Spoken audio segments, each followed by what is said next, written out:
আমরা সমঝোতার থেকে সরিয়ে আমাদেরকে সমঝোতার থেকে সরিয়ে দেওয়া হয়েছে।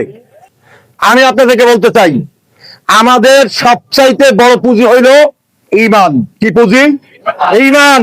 যদি আপনার আমার পরিপূর্ণ ঈমান থাকে, তাহলে আমি যখন যেই সময় যেই সিদ্ধান্ত দিবেন, সেই সিদ্ধান্তকেই আমি মাথা পেতে নিয়ে কাজ করতে বাধ্য হব ইনশাআল্লাহ।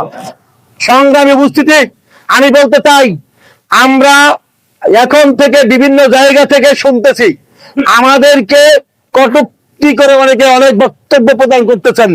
আপনারা জেনে রাখেন, আমরা সমঝোতার থেকে সরিয়ে আমাদেরকে সমঝোতার থেকে সরিয়ে দেওয়া হয়েছে। কিভাবে সরিয়ে দেওয়া হয়েছে?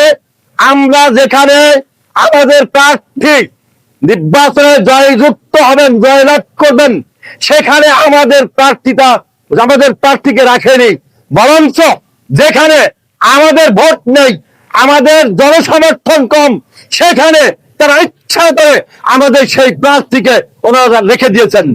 সেটা পরামর্শ করেও নয়, ওনারা ব্যক্তিগতভাবে সিদ্ধান্ত করে একই সিদ্ধান্ত করে ওনারা জানিয়ে দিয়েছেন।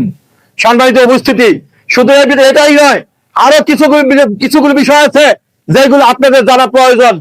আমরা ইতিপূর্বে দেখেছেন যে ওনাদের আমির একটা বক্তব্যের মাধ্যমে বলেছেন যে আমরা শরিয়া আইন প্রতিষ্ঠা করব না।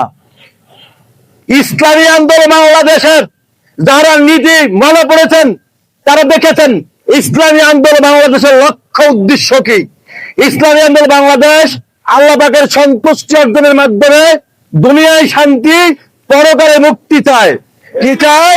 দুনিয়ায় শান্তি, আল্লাহ পাকের সন্তুষ্টি সর্বপ্রথম। কার সন্তুষ্টি? আল্লাহর সন্তুষ্টি। সন্তুষ্টির মাধ্যমে দুনিয়ায় শান্তি, পরকালে মুক্তি চায়। কিন্তু যখনই এই কথা থেকে কোন দল সরে যাবে বা এখান থেকে বিচ্যুতি হয়ে যাবে, ইসলামী আন্দোলন বাংলাদেশ তাদের সঙ্গে সমঝোতা করতে পারে না।